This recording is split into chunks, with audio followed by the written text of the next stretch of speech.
I didn't mean to stare.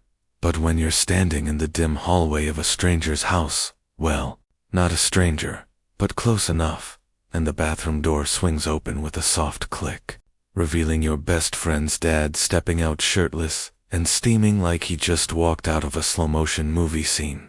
Staring becomes less of a choice and more of a survival reaction. My breath actually stopped, just gone, like my lungs clocked out. There he was, Mr. Harris, my best friend's dad, with nothing but a towel around his waist and droplets of water sliding down a chest sculpted like he'd been designed to ruin my life. He froze, mid-step, just as surprised to see me as I was to see him. Steam billowed behind him, curling out into the hallway, warm and sweetened with the scent of cedar shampoo. His hair was still wet, darkened to a deeper brown. Messy strands stuck to his forehead in a way that looked accidentally perfect, and his chest broad firm, with that natural strength men his age weren't even supposed to have anymore, for a heartbeat. Neither of us moved. I was holding a laundry basket, barefoot, wearing the ugliest sleeping shirt I owned, because of course fate would pick this exact moment to humiliate me. His towel sagged, just slightly at his hip as he shifted his weight. A single droplet trailed from his collarbone down to his stomach. My eyes followed it before my brain could stop me, and then he smirked. Not a full seductive grin. Nothing dramatic, just the tiniest upward curl at the edge of his mouth, the kind that said he'd clearly noticed exactly where I was looking. "Well," he said, voice rough from the shower. "Didn't expect an audience this morning." My soul nearly left my body. I mean sorry I didn't hear the shower no. I mean I did, but I didn't know you were. I trailed off, because I genuinely had no idea how to finish that sentence. He raised a brow, amused. Not embarrassed, not flustered, not even mildly awkward, just calmly, annoyingly confident. "The house is small," he said simply, stepping round me with that relaxed, grounded energy only older men manage to have. Hallways tend to be shared space. His shoulder brushed mine as he passed warm from the shower, electricity skittering down my arm like sparks. I swallowed so hard it was audible, and then, as if this wasn't already a certified crisis, he paused beside me, leaning slightly closer. My heart lurched. "You okay?" he asked softly, like he genuinely cared not like he was fully shirtless and ruining my ability to function as a human. I nodded. At least, my head moved. I think because, on the inside, alarms were blaring, and every cell in my body was screaming, "Do not look at him again. Do not." Don't I looked again. I couldn't help it. His eyes met mine deep. Calm, an impossibly warm, and something in my chest fluttered so hard it hurt. This was a disaster. A beautiful, forbidden, I need immediate medical assistance level disaster. He chuckled under his breath, low and gentle, and walked into his room, the door clicking shut behind him. I stood there in the hallway for a full 30 seconds, still gripping the laundry basket like it was the only thing keeping me tethered to earth. My face was on fire. My thoughts were chaos. My dignity, long gone, and as I stared at the closed door, heart pounding in a way it absolutely should not have been, one truth settled in my mind like a warning I was too late to hear. If I had known this moment would change my life, I would have knocked first. If you'd told me a month ago that I would be temporarily living with my best friend's dad, I would have laughed, asked what kind of ridiculous soap opera twist you were imagining, and then gone back to my perfectly normal, perfectly stable life. Except, my life hadn't been stable, not for a while. It started with the leak, a simple, innocent leak in the ceiling of my apartment, just a wet patch above my bed, nothing dramatic. The landlord promised it was not serious and handled, except handled turned out to mean ignored until the entire ceiling sagged like it was about to give me a concussion. One particularly humid night, it finally began to crumble. I woke up to a droplet, landing on my forehead, followed by a horrifying crack. The emergency repair team inspected it the next morning and told me, quite casually, that the entire ceiling needed to be rebuilt. 3 weeks minimum, maybe more. Sir, you'll need to vacate. Vacate. Like I was a tenant in a haunted house that suddenly reached its screaming quota. The worst part, not the inconvenience, not the mess, not even the unexpected homelessness. The worst part was that the timing couldn't have been worse. I'd been recovering from a breakup that left me emotionally wrung out. One of those endings where the silence afterward feels louder than the relationship ever was. My savings were low. My energy was lower. I didn't have the fight in me to scramble for a last-minute rental or tolerate strangers from Facebook Marketplace who wrote things like, "No rules, except don't use the left side of the fridge." I just needed a place. A safe, quiet, temporary place. That's when my best friend, Mark, stepped in. "You can stay with my dad," he blurted out over a late-night call, as if it were the most normal solution in the world. I remember blinking at my phone, half asleep and confused. "Your dad? I've met him twice in my life. He's chill," Mark insisted. "He has a spare room, and he won't mind." "Seriously? Just till your apartment's fixed?" I hesitated, because who just moves into their best friend's dad's house? It felt awkward, intrusive, strange. But then Mark added, softer, "You're not okay, man. I don't want you alone right now." That part hit harder than I expected, so I swallowed my pride and agreed. When I arrived 2 days later with 2 suitcases and a heart full of mixed feelings, I remember standing in front of the Harris house, taking a breath that felt heavier than the luggage I carried. It was surprisingly beautiful. Warm brick exterior, soft lights glowing through the windows, a big maple tree shading the front porch, the kind of house people draw when asked to sketch home. I stepped inside, and it felt the same warm, lived-in, peaceful in a way that didn't feel forced. The walls held framed photos of Mark growing up, family trips, holidays. Every detail whispered comfort. And then he appeared. "Mr. Harris, hey." He greeted me with a small smile while wiping his hands on a kitchen towel. "You must be exhausted. Let me show you your room."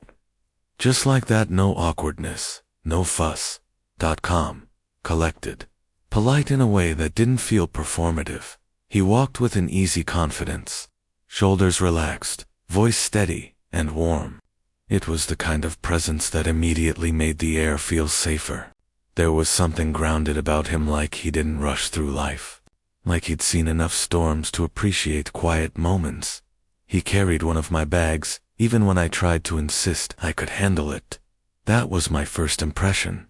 Mature, steady, a man who knew exactly who he was, and me. I was a mess of repair, dust, emotional exhaustion, and leftover heartbreak. He showed me the guest room, a cozy space with a neatly made bed, a window overlooking the backyard, and shelves filled with old books he didn't mind me borrowing. "If you need anything," he said, meeting my eyes briefly, "don't hesitate." Just a normal sentence. Just a polite host, doing the polite thing. But I felt it. The steadiness. The quiet kindness. Something in me softened. At the time, it wasn't attraction. Not really. Not yet. Just a small, warming admiration. The kind you feel towards someone who offers refuge without asking for anything in return. I didn't know then that admiration could grow into something dangerous. Something complicated. Something that would one day make me forget how to breathe in a hallway, filled with steam and the sight of his bare chest. I just knew I felt safe, and maybe for the first time in months, I wasn't alone. Living with Mr. Harris felt strangely natural. To natural. And that was the problem. The first few days passed quietly, almost peacefully. I would wake up to the soft rumble of the coffee maker in the kitchen, the smell drifting down the hallway like an invitation. Mr. Harris had a habit of waking early, moving around the house with the clockwork calm of someone who'd perfected a routine over years. Every morning, I'd find him already dressed, reading the news on his phone, one hand wrapped around a mug. "Morning," he'd say, looking up with that warm, grounded smile. I don't know why it made my chest feel lighter every time. We slipped into a rhythm without meaning to. He brewed the coffee. I toasted the bread. He scrambled the eggs. I set the table. It wasn't planned. It just happened. One morning, as I reached across him to grab a plate, my bare arm brushed his forearm. Warm, solid, a spark teeny but undeniable shot through me like static, quick enough that it might have been nothing, or everything. He didn't move away, not in surprise, not in discomfort. He just continued whisking his eggs, but the corner of his mouth lifted, as if he felt that same flicker too. I should have stepped back. I didn't. We ate breakfast together often, talking about whatever came to mind. Work, life, tiny frustrations, tiny joys. He didn't speak much, but when he did, he had this way of actually listening to my words. I wasn't used to that. Most people listened to respond. He listened to understand. "Are you sleeping better here?" he asked once, looking at me the way people do when they genuinely care about the answer. "Yeah," I lied, because I didn't want to admit that sometimes. I stayed awake thinking about the quiet safety of this house and the man who lived in it. He noticed things too, like when I skipped lunch because work overwhelmed me, or when I looked tired, or when I laughed more warmly than usual. "You're getting comfortable," he said one evening, watching me raid the fridge for snacks. "Is that bad?" "No," he said softly. "It's nice." Why did that word feel loaded when he said it? We cooked dinner together more nights than not. He was surprisingly good at itorganize.com, patient. He chopped vegetables with precision, cleaned as he cooked, wiped the counter without thinking about it. I found myself watching those small habits more than I should have, how careful his hands were, how gentle his movements seemed despite his size. One night while stirring soup, I cracked a joke about my ex leaving me because I forgot to water the plants more often than I remembered anniversaries. Mr. Harris laughed, Trilly laughed deep and warm, the kind of sound that filled the entire kitchen and made me smile like an idiot. But then he grew quiet, thoughtful. "That wasn't the reason," he said. "You're someone who gives what matters. People leave because they're looking for something you shouldn't have to be." His words shouldn't have hit me the way they did, but they settled in my chest like a hand on my heart. I looked up at him. He looked back. For a moment, the air wasn't air anymore. It was something warmer, heavier, harder to breathe through. Another night, I reached across him for the salt. He reached for it at the same time. Our fingers touched, just a brush, just a second. But the silence that followed was longer than it should have been. He cleared his throat first. I pretended my heart wasn't racing. It was getting harder to lie to myself, because it wasn't just the physical nearness. It was the comfort, the quiet care, the way he'd tilt his head when I talked, like every thought I shared mattered, the way he'd lean slightly closer when listening, so subtle it felt accidental, the way his voice softened whenever he said my name. It wasn't supposed to feel like this. He wasn't supposed to matter this much. He was Mark's dad, older, off limits, the safest person in the house and, somehow the most dangerous too. One evening, as we washed dishes together, he nudged me gently with his elbow when I zoned out. "You okay?" he asked, soft, quiet, intimate, in a way that wasn't meant to be. I nodded. I shouldn't have, because the truth was becoming harder to ignore. I was beginning to feel something for him, something I shouldn't, something that made each shared moment feel like stepping a little closer to a line I wasn't sure I could uncross, and yet I didn't step back. The morning it happened didn't feel special at first. If anything, it felt lazy. I'd gone to bed late after working through a pile of overdue tasks, and when I cracked my eyes open, The soft gray light filtering into the room told me I had overslept. My phone confirmed at 10:14 a.m., way too late. My hair was a mess. My voice was groggy, and my brain was still somewhere between dreamland and disaster. I dragged myself out of bed, grabbed the shirt I'd tossed onto the chair last night, and tried to convince myself to be functional. That's when I heard it. The shower running. Mr. Harris was home, which was normal his day off, if I remembered right. But what wasn't normal was me being up this late, rumpled and half asleep, needing to sneak down the hallway to grab the laundry basket. I'd left near the bathroom door like an idiot last night. I considered waiting, let him finish, spare myself the possibility of awkwardness. But of course my charger was in the laundry basket, because today of all days, the universe wanted to see how badly it could trip me. So, I stepped into the hallway. Steam curled from the half-open bathroom door, warm and scented with cedarwood shampoo, the one he always used. The one that made the whole hallway feel like a high-end spa when he showered. I swallowed, heart thudding louder than it should have. Just grab the basket, I told myself. Quick and quiet. In and out. Ninja mode. But life has never loved my plans. I reached for the basket, and the door swung open fully. There he was, not just shirtless, fresh out of the shower, steam rolling behind him, water droplets sliding over his chest, disappearing into the towel slung low around his hips. His hair was damp, messy, in the most unfair way possible. His shoulders looked broader without a shirt, his chest defined, his stomach sculpted enough to make my brain short-circuit into static. I froze. Literally froze. He blinked, equally surprised, then amused. So amused. Well, he said, his voice warm, deep, still edged with the roughness of sleep and steam. Didn't expect visitors this early. My throat closed.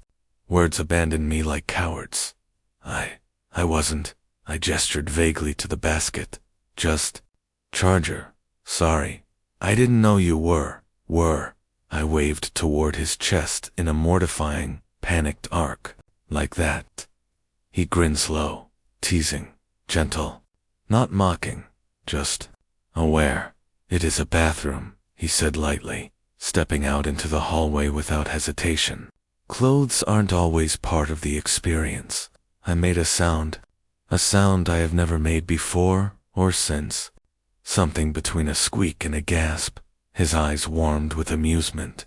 I didn't mean to startle you. You didn't, I mean you did, but I wasn't. He raised a brow. You sure? That should have been my cue to walk away. Run away. Flee the country. But I couldn't move. My feet were glued to the hardwood floor. My gaze strategist kept flicking toward the droplets running down his chest. He took a small step toward me, probably just intending to pass by toward his room. But the hallway was narrow, and he came close enough for his warmth to brush my skin, close enough for the scent of cedar and clean water to wrap around me like a trap. I swallowed hard. I felt everything, every breath, every inch of space between us, every forbidden spark that shouldn't have existed, but very much did. His voice dropped slightly. You okay? No, absolutely not. Not even close. But I nodded, like an idiot, pretending not to be drowning in attraction I didn't know how to handle. He shifted his weight, the towel tightening slightly at his hips, and my eyes beyond my control followed the motion. His breath hitched, barely, but I heard it. He saw me looking. He knew. I felt my face go hot, blazing, humiliatingly obvious. He spoke quietly, almost tenderly. It's all right. You don't have to be embarrassed. That made it worse. So much worse, because his voice wasn't teasing now. It wasn't amused. It was soft, gentle, in a way that made something inside my chest ache. He stepped past me, his shoulder brushing mine warm, solid, sending a sharp spark through me so vivid, I almost trembled. The moment he disappeared into his room, and the door clicked shut, I exhaled a breath I didn't know I'd been holding. Then I fled, literally fled. I grabbed the laundry basket, ran to my room, closed the door, and leaned against it like the house was on fire. My heart pounded so hard, it felt like it might punch its way out of my chest. My hands were shaking. My face was burning. I pressed both palms over my eyes and groaned. "What are you doing?" I whispered to myself. "This is Mark's dad. His dad. Not someone you get flustered over. Not someone you stare at half naked. Not someone you imagine anything with." But my body didn't listen. My thoughts didn't listen. Every time I closed my eyes, I saw the water sliding down his chest. Every time I breathed in, I smelled cedar. Every time my heartbeat slowed, it sped up again at the memory of that tiny, almost imperceptible hitch in his breath when he caught me looking. That night, we crossed paths once in the kitchen. He was fully dressed now, normal, calm, collected, and I was pretending to look for a snack I didn't even want. "Evening," he said softly, eyes flicking to mine before darting away. "Hey," I managed, staring directly at a box of cereal, like it was the most interesting object on earth.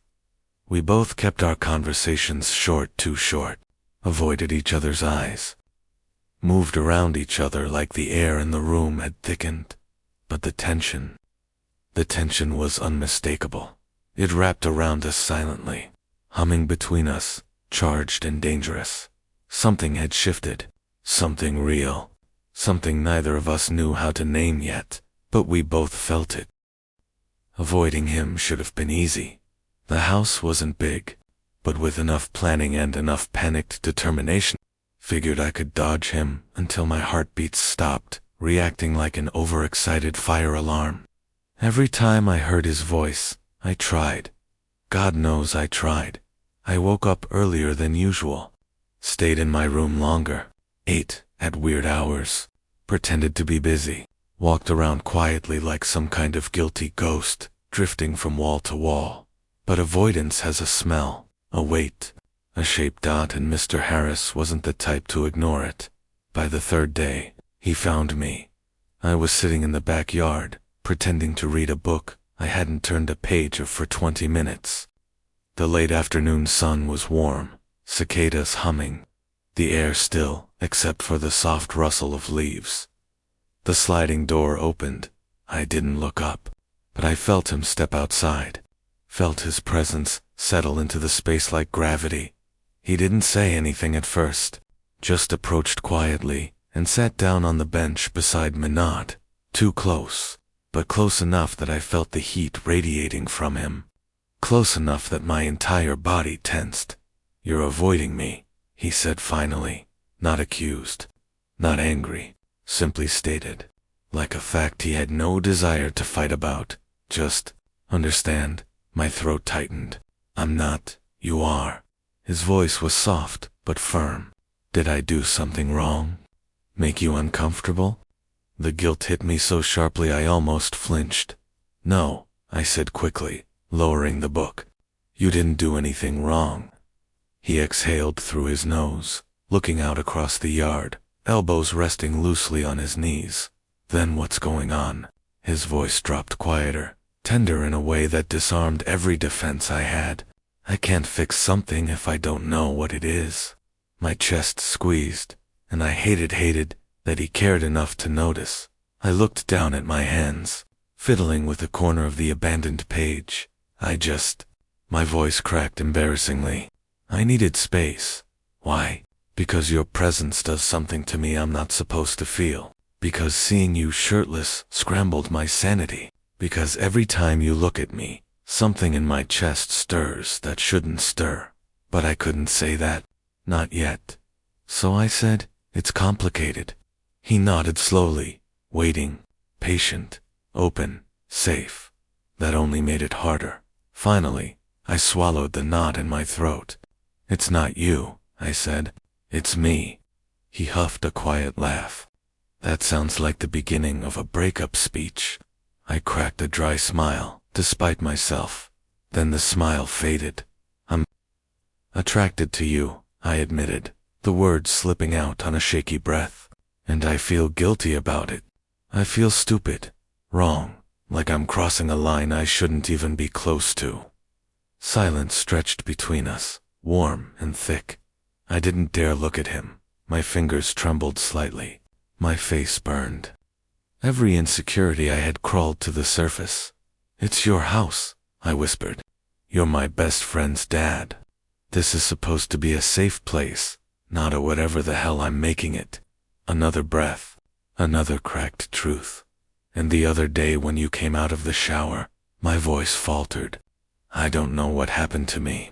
I panicked. My brain shut down. I've been trying not to think about it, but I can't stop.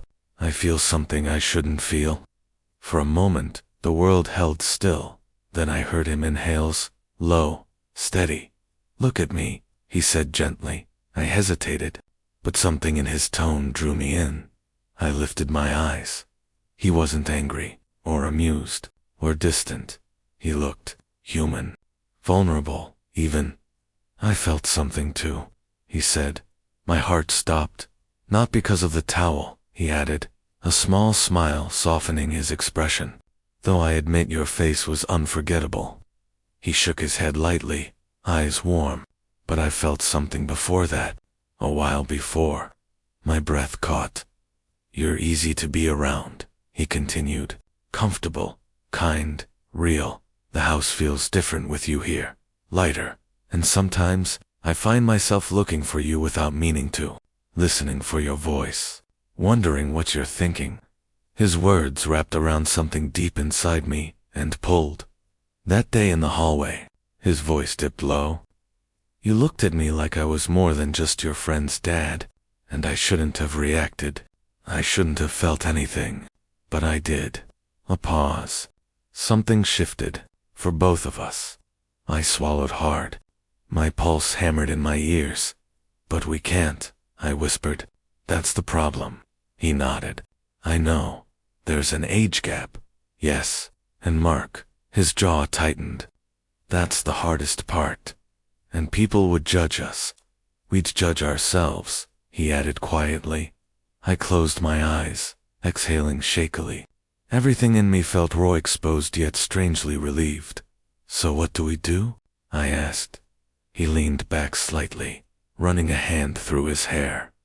"We take responsibility for how we feel," he said softly. "We acknowledge it. We don't pretend. But we don't rush into anything either." I nodded, though my heart ached. "And we're careful," he continued, thoughtful, respectful of what this means, of who it affects. His eyes softened even more. "And we don't lie to ourselves, or each other." A shaky breath escaped me. "I don't want to lose this," I said quietly. "Whatever this is, you won't," he murmured. "I won't let that happen." Warmth fluttered in my chest, a fragile, dangerous hope. He looked at me for a long moment, searching my face, reading every fear that still lingered. Then he said, more tenderly than I'd ever heard from him, "We'll figure it out, together. Just don't run from me." My chest tightened painfully. "I won't," I said, and I meant it. The silence that followed wasn't heavy this time. It was full-charged, gentle. A new understanding settled between us. Subtle, but unmistakable. We weren't pretending anymore. We weren't hiding. We were standing on the edge of something forbidden, and real, and terrifying, and beautiful. I heard the doorbell while I was in the kitchen, and for a moment I thought I imagined it. My chest tightened instantly because we weren't expecting anyone, because the house still felt too charged, too tender. After the shirtless moment, and everything that spiraled quietly after it, Dad glanced at me from the hall. I could tell he was just as tense. I opened the door. My best friend stood there, hands in his pockets, wearing the same old hoodie he always wore when he dropped by unannounced. Except this time, seeing him on the doorstep made my stomach sink. "Hey," he said casually. "I was nearby.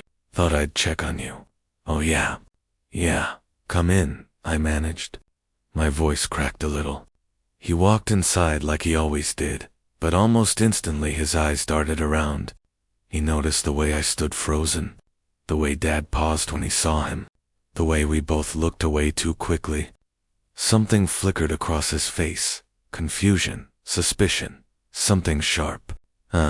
Everything okay?" he asked. "Yeah," I said too fast. "Totally. Just tired." Dad gave a stiff half-smile and muttered something about grabbing a drink from the kitchen. He disappeared, but the tension in the room stayed thick as fog. My friend looked at me again. Really looked. "You guys seem weird," he said slowly, "like something's off." I swallowed hard. "No, it's fine. Seriously." He raised a brow but didn't push it. We sat and tried to have a normal conversation, but nothing about it felt normal. He kept glancing toward the doorway every time Dad walked past. He kept narrowing his eyes whenever my voice cracked or when I flinched after our shoulders brushed accidentally. At one point, Dad asked if we wanted food, and my friend actually stopped mid-sentence to look at him like he'd caught something in the way. Dad looked at me. It wasn't obvious, but it was enough. And it was over. My friend waited until Dad stepped into his office before he turned to me and said, "Come on, we're talking now."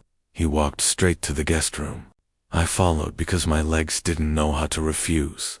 The second the door clicked shut, he rounded on me. "What the hell is going on?" he demanded. "You're acting strange." "Dad's acting strange." Did something happen?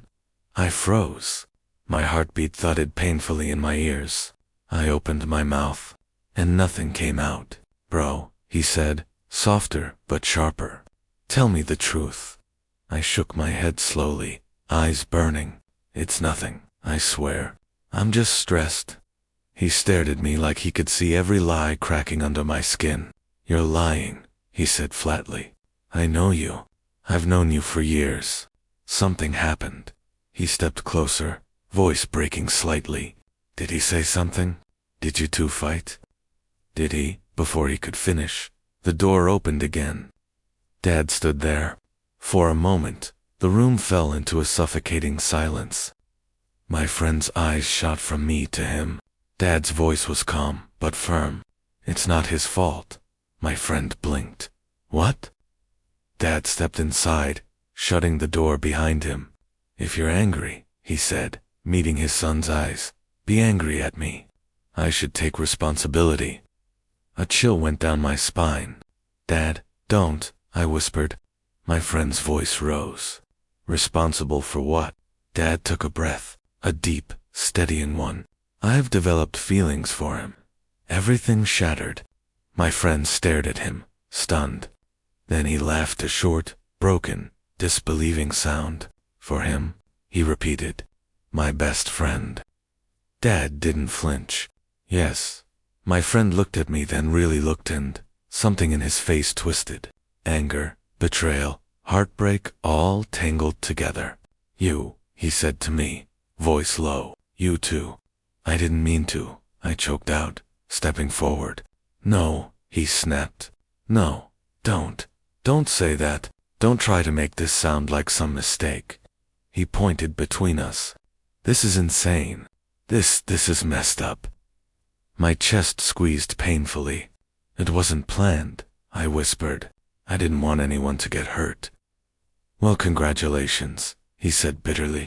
"You did. You hurt me. Both of you." I felt tears sting my eyes, hot and helpless.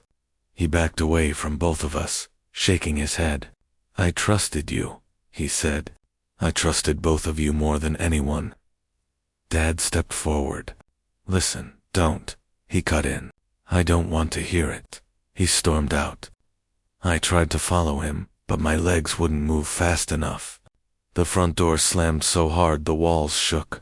And then everything went quiet. Completely, painfully quiet. My knees gave out, and I sank onto the edge of the bed, hands shaking. Tears fell before I could stop them. Dad sat beside me, but not too close, like he didn't know if he was allowed to comfort me anymore. "I'm so sorry," he whispered. I buried my face in my hands. "I just ruined everything," I cried. "I ruined my friendship. And I ruined this whatever we were becoming." Dad's voice broke, barely audible. You didn't ruin anything. I should have handled it better. I should have protected you. But all I could think, the only thing echoing in my head, was that I had lost 2 people at once, and it hurt more than I knew how to bear. The days after the confrontation moved slowly, painfully. I kept replaying everything in my head, the look on my best friend's face, the way his voice cracked, the door slamming behind him. The house, once warm and safe, felt too quiet now. Even the air felt heavier. I barely slept. I barely ate. Every time Dad passed me in the hallway, he paused, like he wanted to say something, but didn't. Maybe he understood that nothing he said would make me feel any less responsible for breaking the one friendship I thought was unbreakable. One evening, I sat at the kitchen table, pretending to read the same paragraph of a book for the 100th time. Dad was in the living room, pretending not to watch me. The silence wound tight around both of us. Then came the knock, soft, hesitant. I froze. Dad stood up slowly, like he was afraid of the answer. But I was already moving, legs shaking. I opened the door and there he was, my best friend. He looked exhausted. His eyes were rimmed red, his hair a mess, and he kept shifting his weight like he wasn't sure if he wanted to be here or run. Can we talk? He asked. I stepped aside, throat tight, nodding. Dad gave a gentle, understanding look and slipped out the back door, giving us space. We sat on the edge of the couch like 2 people on opposite sides of an ocean. My hands wouldn't stop trembling. I'm sorry, I began, voice cracking. He held up a hand. Let me talk first. He took a breath, then another. I was angry, he said, not just angry. It felt like everything came out of nowhere. And you too. You're the 2 people I trust most. My chest hurt hearing that. I didn't mean to hurt you, I whispered. I didn't even realize what I was feeling until it was too late. I know, he said quietly. I know you didn't do this to betray me. He leaned back, rubbing his face. I've been thinking a lot these last few days. Thinking about Dad. Thinking about you. He swallowed. Dad's been alone for years. I mean, really alone. Not dating, not putting himself out there. I worried he'd just live the rest of his life being quiet and lonely. My heart squeezed. And you? He looked at me, softer now. You're different since you moved here. Happier. You laugh more. You don't look exhausted anymore. It's like you found something here. I nodded, tears slipping down my cheeks before I could stop them. I did, I whispered. I just didn't know it until it was staring me in the face. He sighed a long, heavy, thoughtful sigh. I guess it's not up to me to decide who makes you happy. I covered my mouth to keep a sob from escaping. He reached out and put a hand on my shoulder.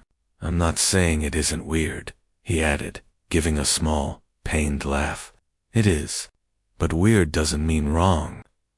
You're not losing me, I said, voice trembling. I don't want to lose you either. You won't, he said. Not if you're honest, and not if this is real. It is, I said without hesitation. He studied my face for a long moment, then nodded. Okay, he whispered. Then, you have my blessing.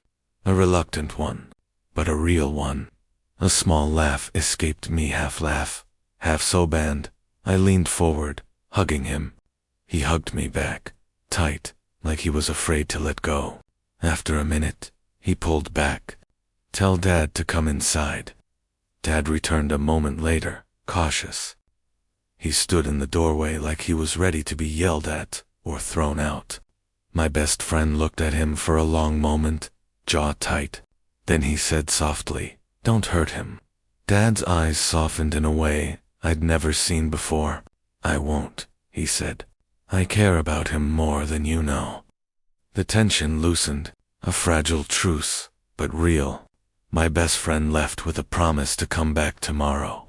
When the door closed behind him, I finally let out the breath I'd been holding for days. My knees nearly buckled with relief. Dad came to stand beside me. "You okay?" he asked gently. I nodded, wiping my eyes. I didn't think he'd understand. He cupped my cheek, thumb brushing lightly along my skin. "I wasn't sure I deserved his forgiveness," he said. "But you're the one who brought honesty into this house. You're the one who brought life back into it."